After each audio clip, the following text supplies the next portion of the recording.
시청자 여러분 안녕하십니까. 태극 FM 유튜브 방송을 시작하겠습니다.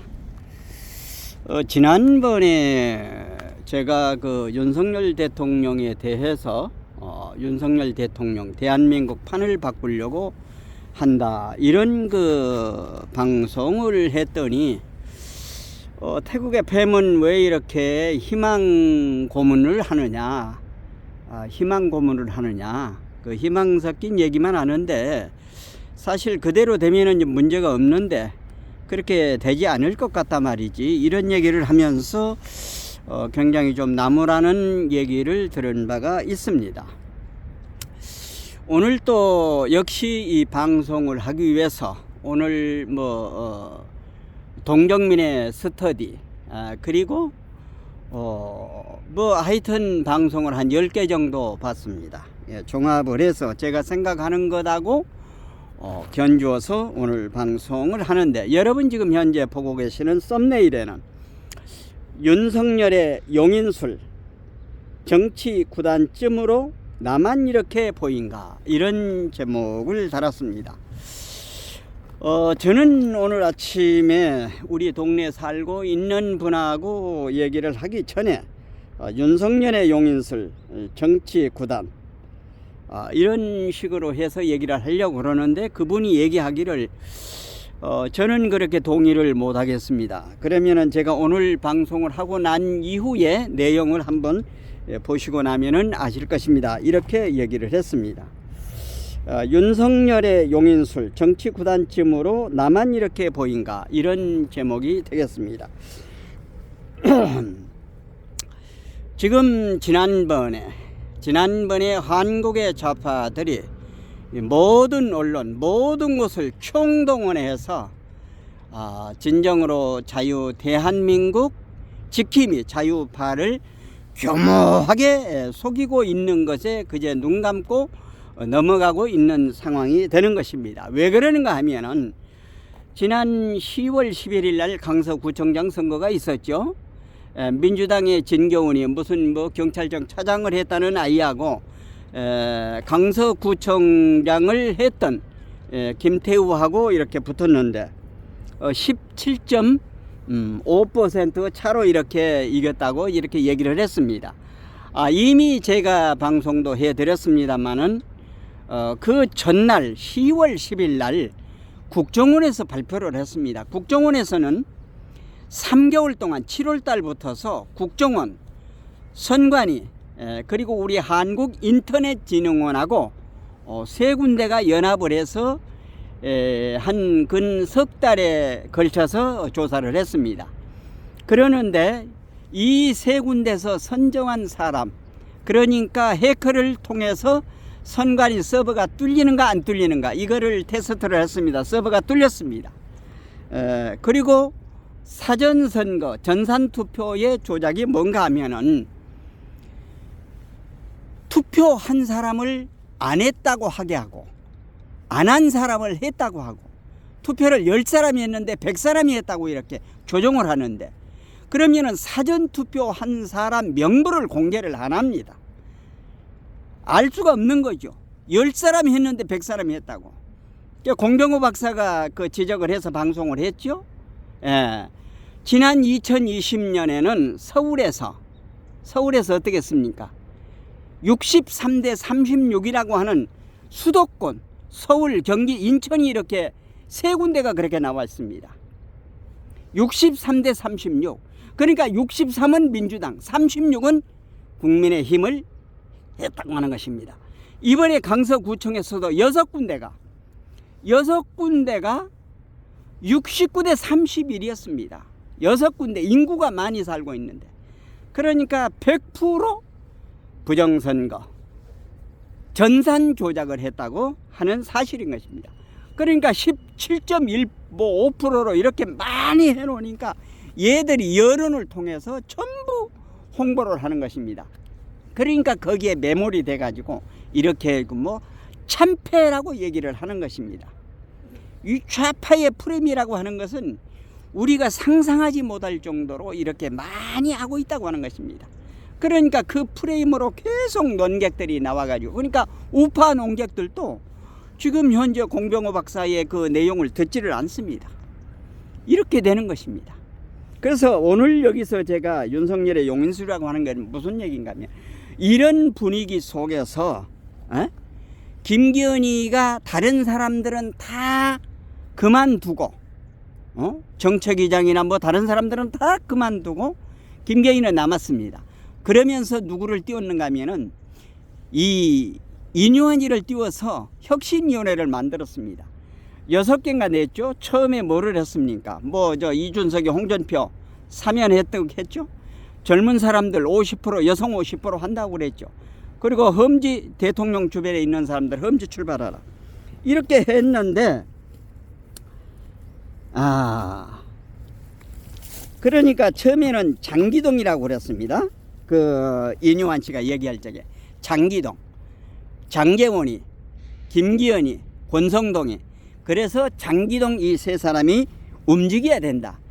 그런데 인유한이가 그 10월 며칠 날부터 해가지고 엊그제 인턴 그만둘 때까지 아무런 응답이 없었죠.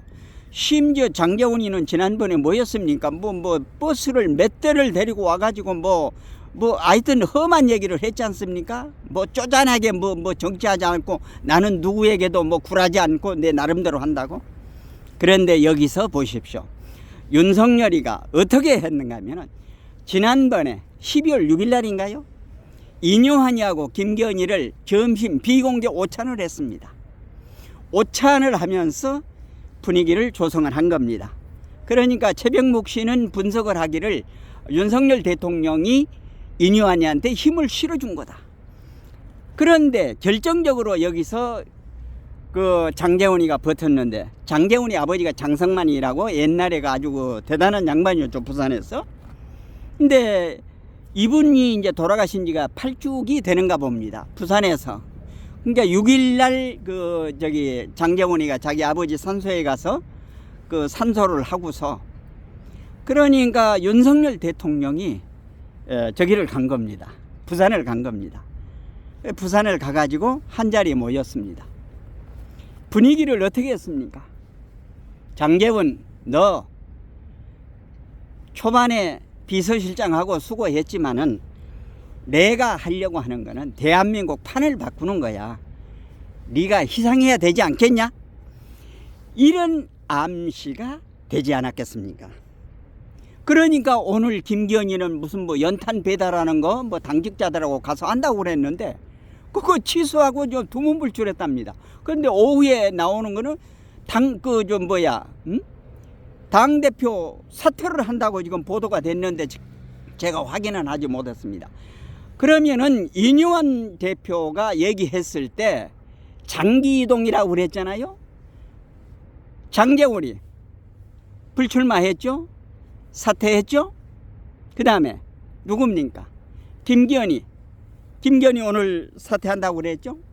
권성동이는 이제 최병묵 씨가 최병묵 대표가 분석하는 거에 따르면은 그 강릉에서는 권성동이가 나가면은 아마 잘못하면은 그 한 자리는 민주당에 뺏길 수도 있다.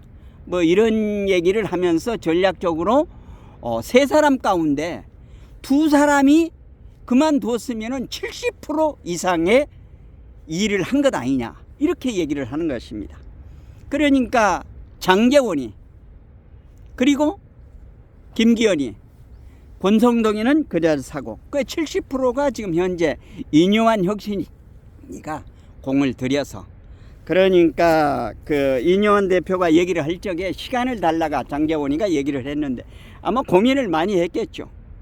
예, 여기에서 윤석열 대통령의 용인술이 돋보였다고 하는 것을 하나 말씀을 드리고, 두 번째는 지난번에 해외 그 순방을 갔다 왔잖아요. 박정희 대통령 10월 26일 날 그 뭐 했습니까? 국립현충원에서 할 적에 도착한 지 2시간 만에 거기에 와가지고 박근혜 대통령을 애우하면서 박정희 대통령에 대한 거, 해외 순방 갈 때마다 애국의 정상들이 다른 사람은 물어보진 않는데 박정희 대통령의 그 새마을 운동에 대한 것을 묻는다고 하는 것입니다. 그러니까 윤석열 대통령은 이승만 대통령, 이 대한민국 초대 대통령인 이승만 대통령과 박정희 대통령, 이 모든 것을 물려받아서 오늘 지금 현재 공산국가로 가려고 저 북한과 중국이 지금 이 나라 대한민국을 자기네들 속국으로 만들기 위해서 전략 전술을 통해서 한국에 있는 NLPL 주사파 모든 것을 총동원해서 지금 현재 이 나라 대한민국을 구렁텅이로 넣으려고 하는데, 윤석열 대통령 그렇게 만만한 사람 아닙니다. 그런데 여기에서 대통령이 그 당선됐을 때 48.7인가 3인가 됐잖아요. 그런데 그때는 정도에 있는 분들이 이재명이야 되는 것보다는 그래도 윤석열 대통령이 돼야 된다 해가지고 있던 분들이, 찍은 분들이 지금 해 나온 거 보면은 윤석열 대통령이 우리들 마음에 드는 일을 많이 하지 않습니까? 부정선거에 대한 문제, 뭐 여러 가지 문제를 말이죠. 그러니까 그분들이 실망을 해가지고 여론조사가 오면은 기피해버리고 그럽니다. 지난번에 제가 작년에 한번 방송을 해드렸습니다만은 문재인이가 청와대 있을 적에 여론조사 하던 새 기관에서 일주일에 한 번씩 청와대로 수금을 하러 간다고 그랬습니다. 이 새 여론조사가 그렇게 띄운 것입니다. 그러니까 그 실정을 하고 하는데도 뭐 70%, 60%, 50% 적게 나와야 40%, 45%. 이거는 인위적으로 여론 조작을 하지 않으면 그렇게 안 된다고 하는 것입니다. 시청자 여러분, 이제 주호영이가 어떤 반응을 내놓을지 모르겠습니다만은 지금 장제원이가 포문을 썼고 김기현이가 따르고 이제 주호영이, 이런 사람들이 따라가면 될 것입니다. 윤석열 대통령의 용인술이라고 하는 것은 정치 구단에 버금갑니다. 이미 26년 동안 사법 재판을 통해서 특수통 아닙니까? 특수통에서 단지 현장에 나와서 많은 사람들하고 이런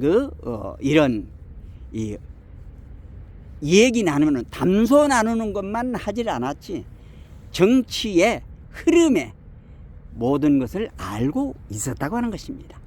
그렇기 때문에 우리 대한민국 지킴이 애국 국민들은 윤석열 대통령이 앞으로 해야 할 것은 무엇인가 하면은 부정선거에 대한 거, 이거 어떻게든지 빨리 시행령을 바꾸든지 뭐 어떻게 하든지 간에 부정선거를 할 수 없는 방향으로 만들어 나가야 됩니다.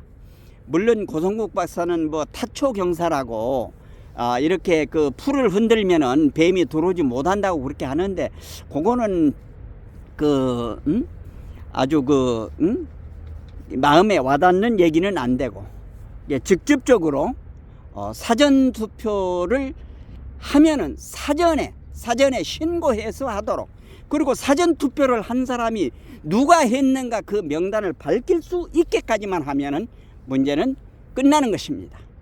이걸 하고, 그리고 전자개표기 절대 쓰지 말고 손으로 투표 개표하는 거, 이거를 윤석열 대통령이 해야 될 것입니다. 이것을 할 수 있도록 독려를 해야 되고 우리가 부르짖어야 될 것입니다. 다행스럽게도 지난 8일 날 조희대 대법관이 국회에서 통과가 돼 가지고 오늘이 10일이니까 어저께 취임사를 발표했습니다. 어제 취임사 발표한 내용을 제가 요약을 해서 말씀을 드린 바 있습니다만은 윤석열 대통령의 용인술, 대한민국 헝클어지게 놔두지 않습니다. 바로 잡습니다. 여기에 긍지와 신뢰를 갖고 윤석열 대통령이 잘할 수 있도록 권고, 격려, 이런 성원에 문자나 그리고 글을 많이 보내주시고, 잘못한 것이 있다면은 이렇게 하셔야 됩니다. 이렇게 하셨으면 좋겠습니다. 이런 권고의 글을 많이 보내주셨으면 좋겠습니다. 시청자 여러분, 이제 조희대 대법관이 바뀌었기 때문에 지금 현재 저쪽 아이들, 저기 김용희 1심이 나오고 나니까 그동안에 그 머뭇거리고 있던 눈치 보던 우유부단한 이낙연이가 나와가지고 지금 현재 저렇게 이재명이를 닥달을 하고 있죠.